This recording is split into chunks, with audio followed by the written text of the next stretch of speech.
네, 반갑습니다. 입시판의 최동선 소장입니다. 네, 김민기입니다. 임석균입니다. 네, 이제 2022년이 이민년 호랑이인가요? 네. 검은 호랑이. 소장님들 띠는 안 물어보겠습니다. 네, 이게 나이가 드셔 나이들 띠는 일단 넘어가고, 알아서들 해가지고. 이제 우리 또 아직 정시 이제 결과가 나오지 않았기 때문에, 네, 또 이제 혹시 또 N수를 생각하는 친구들도 있고, 일단 요런 친구들 고민도 이제 남아있지만, 이제 새롭게 고3이 되는 친구들, 네, 지금 뭐 윈터스쿨에 들어간 친구들도 있고, 좀 고민이 심각한 친구들이 있을 것 같아요. 왜냐하면 수시, 정시 경쟁률들이 올해 장난이 아니었잖아요. 네, 그런 것 때문에 내가 과연 지금까지 쌓은 스펙들로 어느 정도 성취를 이룰 수 있을까. 그래서 오늘 일단 이 시간은 임석균 소장님을 중심으로 해서 우리 학생들이 바라는 정말 로망의 대학들, 스카이 대학들, 2023학년도 어떤 점이 달라졌고 어떻게 좀 준비를 할까, 이런 가이드 좀 드리도록 하겠습니다. 쭉 한번 볼 텐데 서울대 관심 있는 친구들이 있겠죠? 많죠. 아니 전부 아닙니까, 솔직히? 가고 제가 싶은데 봤을 하면 때는 전부 아닙니까? 정말 조금의 중학생들이 많을 것 같아요. 고1? 고1이나 아직까지 이제 현실이 되게 이제 몽환적인 친구들. 고2부터는 안 봅니다, 이거. 그렇죠. 근데 아무튼 입시가 어떻게 바뀌는지에 대해서는 서울대를 기준점으로 연고대부터 싹 바뀌기 시작하니까는요. 23년도 내년, 그러니까 올해부터 서울대가 많이 바뀝니다.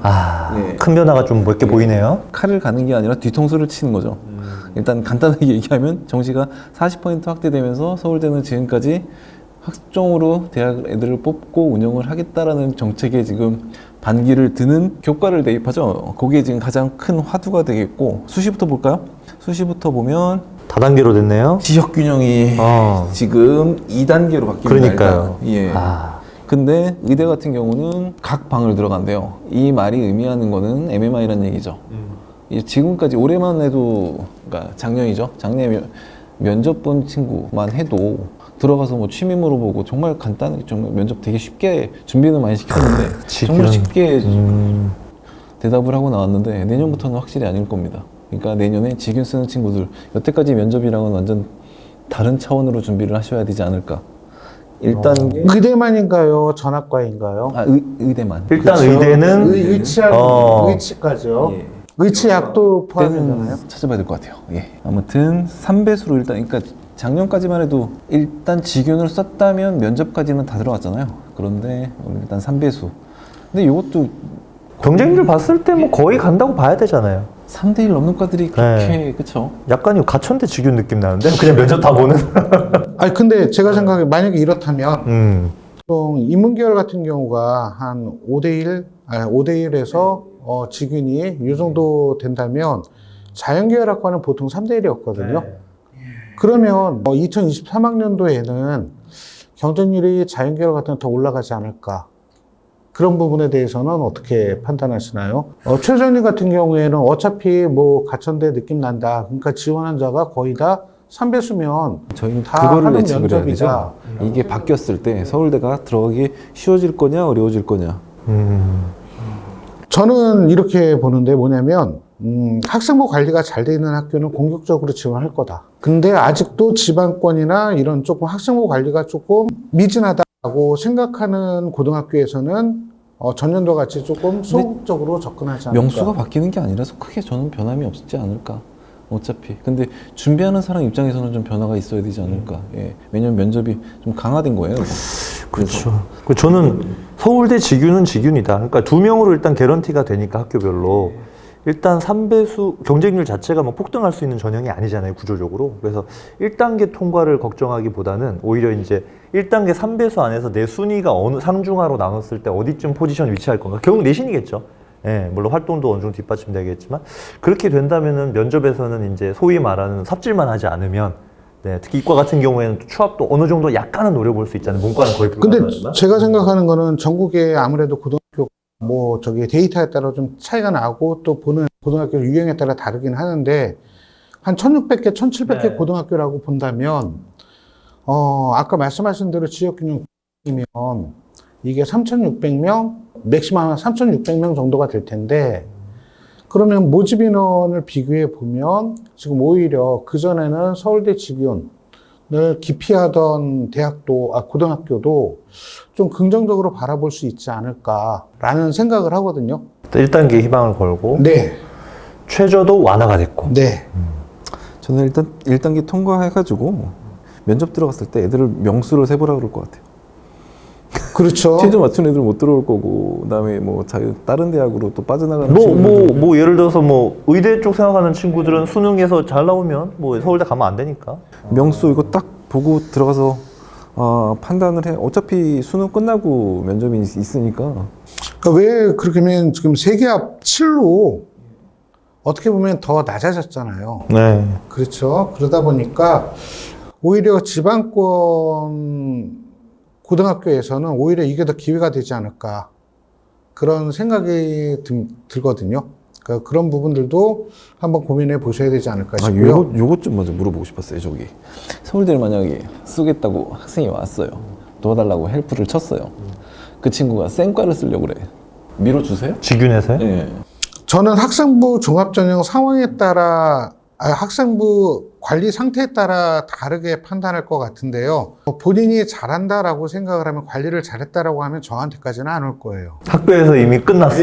그렇죠. 그러니까 저한테 온다는 얘기는 아직 뭔가 부실하거나 보완할 게 있기 때문에 온다는 얘기인데 저 같은 경우에는 그리고 또 서울은 아니지만 지방권 학생들이 좀 많다 보니까 지금 같은 경우에는 어느 정도 학교에서 교통정리가 다 돼요. 같은 과 내지 못하게 하거나. 네. 그리고 또 하나는 뭐냐면 높은 거 못 쓰게 해요. 합격자 수를 만들어야 되니까. 네. 네. 그러다 보니까 오히려 학교 선생님의 의견과 제 의견이 비슷할 때가 많아요. 오히려 그러다 보면은 상담하거나 제가 가이드 잡아주기가 좀 수월한 편이에요. 거의 저도 서울대 직윤으로 의뢰가 들어오는 경우는 과를 거의 정해서 오더라고요. 그러니까 뭐 수시 지원 상담 명목으로 오긴 하는데 거의 이제 가능성이나 자소서 면접 이런 것 쪽으로 가는 거고 과는 본인이 거의 알아서 낮춰서 오는 경우가 네, 대부분이고 그래서 이 학과에서 조금 더 보완할 게 뭐냐. 네네네. 자소서를 통해서 뭐 이제 자소서 올해 마지막이니까 그렇지 않을까 싶고 저는 오히려 서울대는 저는 올해 정시가 스페셜한데요. 저는 이거 수시보다? 정말 궁금해요. 네. 근데 이렇게 교과평가를 첫 도입한 취지가 뭐라고 생각하세요? 재수생들 니네 3학년 2학기 내신 안 챙길래 이거 아닌가요? 어떻게 보면 N수생들 저는 조금 뭐라 그러면 조금 저기 좀 학구적으로 이야기를 하는 학구적이라기보다도 점잖게 이야기한다면 지금 고교 교육을 정상화시키기 위해서 뭐 같은 맥락일 수도 있는데 그래도 내신 버리지 말아라. 네, 뭐 내신 버리지도 말고. 근데 저 질문 이게 과연 의미가 있을까요? 점수 커요. 서울대라면 환산점에서 서울대가 지금 2배수 했을 때 2점에서 2점 차이가 안 나는 과들이 꽤 있거든요. 근데 이게 지금 15점에서 0점까지 차이가 날 거예요. AA가 10점, 8점, 6점 이렇게 떨어지거든요.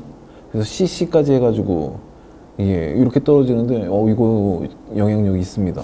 근데 저는 조금 다르게 생각하는 게 뭐냐면 A등급 평가 사례 여기 공과대학 지원자 같은 경우에는 모집 단위 관련 진로 선택 과목 2과목 이상 선택하여 이수하라라고 하면서 기초교과 영역 교과목 성적이 1, 2등급 성취도 A 수준이고 이수한 각 교과 수업에 충실히 참여한 내용이 나타난 경우거든요. 네. 그러면 이거는 뭐 절대평가라기보다는, 그러니까 약간은 상대평가라기보다는 절대평가 성격이 아닐까 싶은 생각이 들거든요. 그러면 대부분의 학생들이 서울대 정시로 들어오는 친구들이, 과연 1등급이 있을까? 1등급의 비율이 얼마나 될까? 저는 1등급이면 이미 수시로 갔다. 주요 과목 근데 교과가 그런 게 있어서 정시로 들어가는 친구들이 거의 서울대 정시다. 그럼 80% 정도가 재수생이잖아요. 그렇죠. 비율은 훨씬 예. 높을 거고 근데 반수생이나 재수생들 중에 어떤 경우도 많이 봤냐면 사실 강남권이나 목동권은 내신 따기가 힘든데 2년 전인가 이제 목동의 강서구 학생이 2점대 초반 내신이었거든요. 근데 서울대를 갔는데 정시로 갔어요. 학종 노력도 많이 했는데 워낙 이게 타이트하다 보니까 그러면 그런 친구들 같은 경우에는 분명히 정시 경쟁력은 기본적으로 갖춰져 있는데 내신도 본인이 끝까지 놓지 않고 내가 2등급 대 내외로 유지하기 위해서 했다. 그럼 그런 친구들이 지원했을 때 이게 훨씬 메리트가 있게 작용하지 않을까 그런 경우에는. 네, 근데 이제 예를 들어서 한 3학년 1학기쯤에 지금 이제 겨울방학 시점에서 아예 이제 수시를 어느 정도 놔버린 거예요. 정시는 뭐 5일 등급 나오고. 그럼 그런 친구들 같은 경우는 지금은 3학년 1학기 사실 과감하게 거의 포기해도 큰 지장이 없는데 서울대를 노리고 있는 친구들은 놀 수가 없다는 거지 이제. 거기서 만약에 한 3, 4등급이거나 만약에 진로에서 B가 나와버리면 여기 사실 되게 근데 불리한 상황이 나올 수 여기서도 있으니까. 보면은 모집 단위 관련 진로 선택 과목 두 과목을 이수하라고 얘기했거든요. 그러면 진로 선택 과목은 이미 다 듣고 있다라는 얘기예요. 그리고 또 한 가지는 뭐냐면 기초교과 영역 및 모집 단위 관련 교과목 성적이 1, 2등급 또는 성취도 A 수준. 그러면 제가 생각했을 때는 이게 어느 정도 기본 점수까지 이게 확보가 된다라고 한다면, 물론 뭐 서울대 입시의 경우에 0.1점, 0.01점의 의미가 있겠지만, 지원자 풀의 어떤 내신 성적이나 이런 것들을 본다면, 너무 심각하게 고려하지는 않았으면 이것 때문에 좋겠다라는. 겁을 먹어서 경쟁률은 많이 떨어질 거예요. 예. 근데 저희가 이렇게 얘기하는 순간, 겁을 먹는다. 얼마나 본다? 저 1년 후에는 모릅니다. 네. 네. 그래서 그리고 또 여기 보면은, 교과평가 점수가 2인평가 등급 조합에다가 기본 점수 주거든요. 일반 전형은 15점, 지역균형 30점을 줘요. 네. 그러면 지역균형 같은 경우에는 교과평가가 40점인데, 30점은 기본 점수 준다는 얘기면 실질적으로 반영한 거는 10점밖에 안 된다는 얘기거든요. 그럼 김 소장님은 거의 이 정시 모집에서 내신을 반영한다는 게 예. 지금처럼 논술에서 반영하는 정도의 내신의 영향력 정도에 그치지 않을까라고 보시는 건가요? 좀 더 심하게 이야기한다면, 음. 이거는 조금 극단적으로 표현인데요. 교과 전형에서, 네. 출결 봉사 포함한다. 유명무실. 예, 이런 의미 아닐까 싶어요, 저는. 좀 극단적으로 말씀을 드리면. 물론 그 정도까지는 아니지만. 그러면 어쨌든 아까 예. 임 소장님 말씀하신 대로 심리적인 부담감에서 경쟁률 차이가 나올 것 그렇죠. 같아요. 실제적인 예. 결과는 김 소장님 말씀대로 되더라도 지원할 때 이게 지원 심리 위축에는 네. 영향을 미치지 않을까 하는 생각이 올해 들어요. 서울대 그 정시 경쟁률이 되게 마감 전까지만 해도 경쟁률이 0점대가 되게 많았다가 갑자기 막 3대1, 4대1로 올라갔거든요.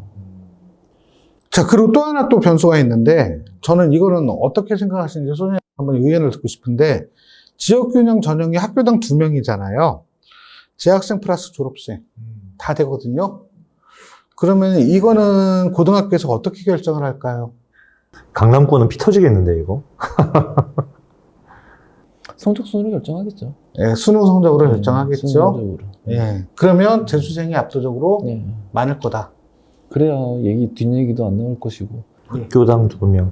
근데 만약에 제가 방금 말씀드린 강남권 상위권 학교에서 재학생들 중에 충분히 서울대의 수능으로 정시로 합격할 만한 자원들이 많단 말이에요. 그렇죠. 그럴 경우에 이미 졸업한 학생들을 사실 우대할 이유가 저는 제가 교장 선생님이라면 재학생 자원이 없으면 졸업생까지 해서 서울대 합격자 수를 늘려야 되지만 재학생 자원이 있다면 글쎄 졸업생한테까지 이 쿼터를 줄까요? 저는 그건 모르겠어요. 네. 고등학교 많이 고민스럽겠네요. 학교별로 고민이 심한 학교? 예. 네. 이걸 채워야 되는 학교에 양극화될 것 같습니다. 어떤 학교는 이게 2명도 안 나올 수도 있고요. 네. 대부분? 예. 지방권은 대부분 거고요. 올해 서울대 정시 변수가 예. 있기 때문에 그래도 어쨌든 내신은 우리가 조금 어느 정도 조금 챙겨야 될 것 같고요. 또 서울대 관련해서 뭐 임 소장님 말씀하실 게 있으실 것 같은데 복수 전공 전과제도 이것 때문에 저는 애들한테 웬만하면 과를 돌리거든요. 그러니까 제일 먼저 묻는 게 서울대 정말 붙으면 갈래를 먼저 물어봐요. 그냥 한번 서울대를 뭐 의대 뭐 이런 게 쓰다가 그냥 빠질 거냐, 빠질 수도 있냐, 아니면 정말 서울대를 붙어야 되느냐. 서울대 붙는 꼭 가야 되는 친구라면 저는 무조건 과를 낮춥니다. 과를 낮춰서 지금 여기 나와 있듯이 연합전공이나 연계전공 과들 정말 멋있잖아요. 이거 해야 되거든요. 그러니까 이건 대학 들어가서 이제 짜는 거기 때문에 가서 연합전공이나 연계전공 하면 되지 무슨 기용학과를 왜 가야 되고 전기전자를 왜 컴퓨터공학과를 그렇게 힘들게 입학할 때만 기분 좋죠? 그쵸. 저는 반대. 그래서 일단은 네가 꼭 서울대를 가야 되느냐? 오케이. 그러면 과를 좀 낮춰서 무조건 붙자. 이 전략으로 가서 일단 연합전공, 연계전공 전과도 지금 20%까지 되거든요. 근데 이거 되게 쉽다고 얘기를 많이 들었어요. 하는 애가 없기 때문에. 저는 조금 이제 생각이 다른 게 문과일 수도 있고 이과일 수도 있잖아요. 그럼 복전이나 이제 전과나 이제 일단 우리가 뭐 전과를 하든 복수 전공을 하든 기본적인 어떤 조건들 있잖아요. 뭐 학점 이수라든지 그런 어떤 나름대로 기준이 있으니까 본인의 주전공이 진짜 본인과 맞지 않거나 예를 들어서 거기서 너무 힘들다라고 하면은 그거를 바꾸는 것 자체가 사실 되게 제한적이지 않을까. 특히 이제 서울대라는 집단 자체가 경쟁 뭔가 학점과 관련해서 정말 쉽지 않은 집단들이기 때문에 이게 주전공으로 다이렉트로 들어가는 게 쉽지가 않은 거는 분명한데 이거를 너무 기대하고 막 던진다라는 거는 또 위험할 수 있지 않나 그럴 땐 이렇게 싶기도 해요. 꼬시죠. 네가 들어갔는데 이과가 진짜 싫어. 그럼 공부 진짜 열심히 해서 학생 설계 전공으로 바꿔라. 싫다니까요, 그 공부가. 싫어 죽겠는데. 그 1학년, 2학년 때까지는 전공 과목이 많이 없으니까. 그때 예, 좀 최대한 그때 좀 승부를 해서 보고. 네. 정말 싫으면 바꿔야지. 근데 확실한 건 요즘 대학들이 이런 식으로 뭔가 이제 정시나 보통 교과로 들어오면 자신이랑 궁합 안 맞는 경우 많잖아요. 그래서 되게 이런 변화들은 되게 할 수 있게 많이 여지를 예전보다 훨씬 많이 주는 것 같아요. 근데 저 같은 네. 경우에는 올해 문이과 이게 통합교육 과정이 개편되면서 작년부터죠. 해가 바뀌었으니까 저는 오히려 이 전과를 더 적극적으로 추천하는데 오히려 자연계열 학생에게 인문계열 학과 올해 정시 컨설팅 하면서 그런 얘기를 많이 했는데 문과계열 학과로 일단 들어가라. 그리고 전과 같은 거 할 때는 서울대 같은 경우에도 보면은 대학장이 따로 정함이라고 하는데 보통의 경우에는 해당 학과 교수님하고 인터뷰를 해요. 근데 인터뷰를 하는데 그전에는 문과 따로 이과 따로 했을 때는 사실은 인문계열 학생이 자연계열 학과 쪽으로 전과를 못했죠. 기하를 모르고 그 다음에 또 물리를 안 배웠는데 근데 자연계열 학생이 지금은 인문계열로 일단은 교차 지원이 가능하고 그런 분위기다 보면 오히려 적극적으로 2학년 때부터는 자기가 원래 희망했던 지역과 학과로 학과 쪽으로 전과하는 게 보다 더 문호가 더 넓어지지 않을까 이런 생각을 하거든요. 그래서 이 전과 같은 경우에도 너무 겁먹지 말고 그냥 본인이 어떤 역량을 최대한 발휘할 수 있는 그런 어떤 도구로 사용하는 게 더 바람직하지 않을까. 그런 저는 조금 더 생각을 합니다. 극단적으로 지금 대학은 과는 없어졌다라고 생각을 해요. 예. 과는 옛날 얘기고 아버님 세대 때나 나오는 수 있는 얘기고 지금은 너무 많은 전공들이 생기고 바뀌고요. 합치고 쪼개지고 쉽게 변할 수 있어서 지금 서울대만 해도 그냥 서울대 과보다 연합전공, 연계전공과가 지금 훨씬 더 멋있잖아요. 자, 그래서 서울대 내용 이제 정리하면 변화폭 일단 정시 모집 인원 증가하는 거, 그 다음에 이제 정시에서 교과 평가 시작했다는 거, 네, 이런 정도 변수. 정시가 뭐, 증가했더라도 네. 그래도 수시가 많다는 거. 그렇죠, 서울대니까. 네. 서울대는 역시 학종을 놓지 못한다. 네, 그렇죠. 학종이 메인인 학교다. 뭐 그거는 네, 어쩔 수 없는 것 같습니다. 뒤통수 친 거죠, 이거. 우리 정시로 수능 100으로? 그래, 우리도 이런 꼼수를 쓸 수 있어. 그래서 근데 교육부의 푸시에 어쩔 수 없이 좀 사실은 근데 아까 말씀하신 그 교과 평가를 정시에 넣은 게요. 저는 마지막 발악이 아닌가? 최후에 우리는 그래도 마지막 수능 위주의 그거 연대 고대를 좀 보고 싶어요. 아니 이런 좋은 머리가 그래서 연대 고대도 이렇게 좀 사용하면은 왜냐면 좋은 게 대학원에서 그러니까 선발권 대학들이 그 수시를 좋아하는 이유 중에 하나가 자기가 마음에 드는 애들을 뽑을 수 있잖아요. 괜찮은 애들을. 근데 정시는 그냥 점수 딱 데이터 넣고 점수대로 뽑아야 되니까. 그렇죠. 예. 그런 것도 영향이 있는 것 같아요. 연대 어떤 변화 있을까요? 서울대 따라가지 않을까요? 연대는 작년 대비해서 특별히 지금 바뀐 게 있나요? 아, 미래 얘기고 제가 얘기했던 거는 내년 2023년도 네네, 연대. 연대는 바뀐 거 하나도 없습니다. 하나도 없습니다. 하나도 없는데 예. 올해 연대 추천형이 빵꾸 났잖아요. 이거 어떻게 보세요? 22년도 연대 추천형 빵꾸 났거든요. 여태까지 연대가 너무 했죠. 일반고를 너무 안 뽑았죠. 그냥 또 끊고 얘기하면 어차피 써도 떨어진다라는 인식이 너무 팽배했기 때문에 애들이 좀 그랬고 이거는 올해 애들 경쟁률하고 입결 보고 막 들어가는 거 아니야? 그럼 안 되는데. 네. 그러니까 지금 연대는. 올해 했던 애들 중에 작년에 연대 추천형을 쓰고 의대예요. 그리고 1단계 붙었는데 2단계에서 떨어지고 경희대를 갔어요. 경희대 의대를. 그리고 올해 수능 2과목만 딱 준비해가지고 활동우수 썼는데 붙었어요. 연대를. 의대. 작년에 떨어졌는데. 예. 그래서 보는 평가 도대체- 방식도 혹시 Z 점수에서 손해본 거 아닌가? 아니 Z 점수는 그건 아니에요? Z 점수도 뭐 괜찮았고 아, 참, 수장님께 이런 거 한번 여쭤보고 싶은데 뭐냐면, 문이과 통합 교육과정이, 이루어지기 전에의 Z점수하고, 이게 통합 교육과정이 이루어진 후에 Z점수 변화 어떻게 보세요? 저는 확실하게 낮아졌다라고 판단을 하고 있거든요. 그러다 보니까 그전에는 연세대 같은 경우에 뭐 상위권 학과나 그런 경우에는 Z점수가 그래도 2.0 이상은 나와야 써볼만 하다. 이렇게 판단을 하고 상담을 했었는데, 물론 전 교육과정 때요. 보니까 통합 교육과정이 진행되고 나서는 2.0이면 아주 최상이죠. 예. 거의 찾기 안 힘들어요. 나오고요. 예. 제가 생각했을 때는 한 1.7 부분만 돼도 저는 적극적으로 저는 지원시키고. 작년까지만 해도 기준을 1.8로 잡았었거든요. 1.8 정도 되면서 그래 한번 써보자. 근데 전교 1등, 뭐 2등 뭐 그런데 1.56 나와가지고 이번에 지금 못 쓰는, 이번에 서울대 의대 간 친구 걔가 연대를 못 썼어요. 1.5 돌리니까 1.5가 나오더라고요. Z점수가. 그래서 연대 의대를 못 쓰고 다른 데로 이렇게 썼는데, 학교 그거는 근데 예전에 비해서 지금으로 봤을 때는 진짜 낮은 건 맞는 것 같아요. 예. 저는 그런 생각도 하거든요. 이게 교육과정 영향도 있겠지만 Z점수가 낮게 형성된다는 건 지금 표준 편차가 커지고 있다는 얘기잖아요. 그러면 이게 소위 말하는 예전에 아이들이 선호하는 고등학교에서도 양극화가 심해지고 일반고에서도 양극화가 심해지면서 표준 편차들이 Z점수에 영향을 미치고 있는 상황 아닌가? 이런 느낌도 좀. 과목이 쪼개져서 그럴 수도 있어요. 변수들이 작용하는데 예전 방식보다는 조금 Z점수는 이제 약간은 완화된 방식으로 생각해도 괜찮을 것 같다는 생각이 듭니다. 예. 고려대학교 최저 이것 때문에 손해본 애들 또 나오겠네요. 그냥 뭐 고대는 답 없습니다. 그냥. 올해 학추에서 진짜 이 최저 때문에 개이득 본 애들 몇 명 있었거든요. 예, 그러니까 서성화는 떨어졌는데 서성화는 떨어지고 학추는 고대는 붙어요. 최저만 맞춰라고. 근데 그게 지금 완화가 돼버리잖아요. 예. 의대 빼고 의대는 그대로죠. 예, 그래도 이거 하나 맞춰줬다고. 아우, 예. 문과는 큰 영향이 없을 수도 예. 있겠는데 이과는 모르겠네요. 지금 3%를 안 보더라고요. 한 과에 이 최저 그 통과율이 지원자 대비해가지고. 이번에 저기 학업 무수형 문과 최저 충족률은 0.몇 %던 그렇게 예, 추산을 하던데 추정을 하던데요. 그 서울 저기 교육과정. 근데 그게 보니까 있죠. 조금 추정을 하는데, 저는 그 데이터가 기준이 너무 적다. 기준이 너무 적어서 그 정도까지는 아니다라고 하는데, 0.몇 %라는 얘기는 100명 모집하는데 그러면 최저 맞췄던 애들이 한 명도 안 됐다는 얘기인데, 그거는 말이 안 되는 것 같고요.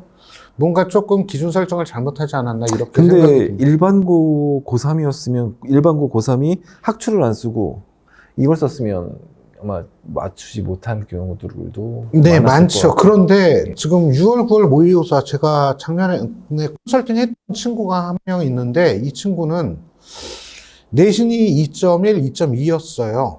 인문계열인데. 근데 수능 최저가 6월, 9월에도 3합5가 되더라고요. 3합5가 아니라 4합 8이죠. 저기가 학우는 학우가 4개 7 인문계니까 4개 7.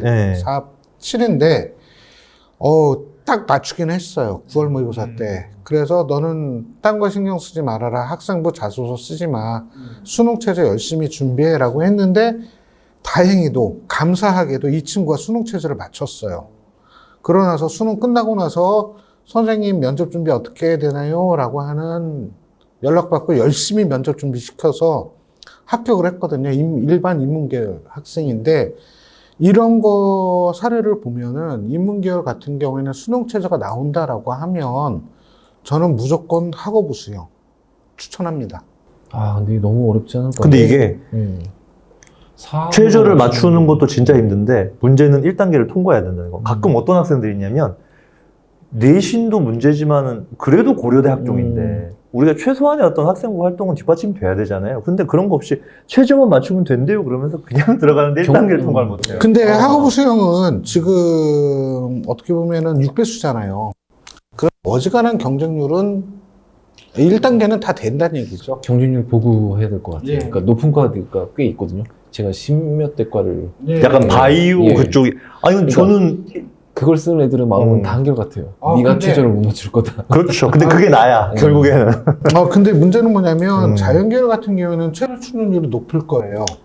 공식적으로 상대적으로. 발표는 안 했지만 네. 근데 인문계열 같은 경우에는 수능 최저가 상대적으로 낮기 때문에 충족 비율이 낮기 때문에 경쟁률이 몇몇 학과 빼고는 그렇게 높지가 않고 거의 다 1단계 안에서 해결이 되는, 그러니까 1단계 안으로 들어오게 되는 그런 경쟁률을 유지하지 않을까 싶어요. 그냥 편하게 얘기해가지고 저는 학교장 추천 무조건 받으라고 얘기해요. 2점대 친구들까지도 최저 나오면.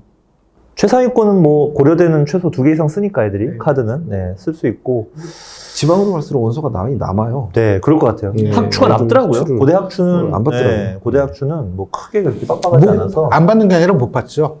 최저가 그냥 되면 안 나오니까. 아, 너 그래 기다리고 있어라. 네. 학교에서 나중에 만약에 모자르면 쌤 저 하나만 주세요라고 그래도 애들이 정말 무서워하더라고요. 그래서 좀 정리하면 이제 연대랑 고려대학교 이제 올해 봄부터 이제 수시 결과들이 이제 슬슬 나오기 시작할 거고요. 네, 그거에 맞추고 또 충족률들, 최저 충족률들 이런 거 해서 정말 이제 올해 지원 전략 이제 모집, 사실 수시 모집 요강이 이제 4월달, 5월달에 나오면 좀 변화가 될 수 있는 부분도 지금 있잖아요, 사실. 네, 그리고 뭐 연세대 같은 경우에 올해 그 디스플레이 융합학과 새로 생긴 학과들도 있고 그래서 약간의 변수들 나오면은 한번 우리 또 상위권 친구들 위해서 한 번 더. 연대가 인공지능으로 컴퓨터랑 이렇게 좀 찌르는 거 그거 네, 하나 지금 바뀌었다고. 신설학과들, 계약학과들, 네, 그거 이런 하나 것도 해서 바뀌었고. 조금 또 우리 선생님들 중에 네, 그런 쪽으로 맞춰서 좀 활동 방향들 또 잡아주시는 특강들도 좀 계획하고 있으니까 그렇게 좀 안내 드리도록 하겠습니다. 네, 서울대 연고대 정리했습니다. 수고하셨습니다. 네, 수고하셨습니다.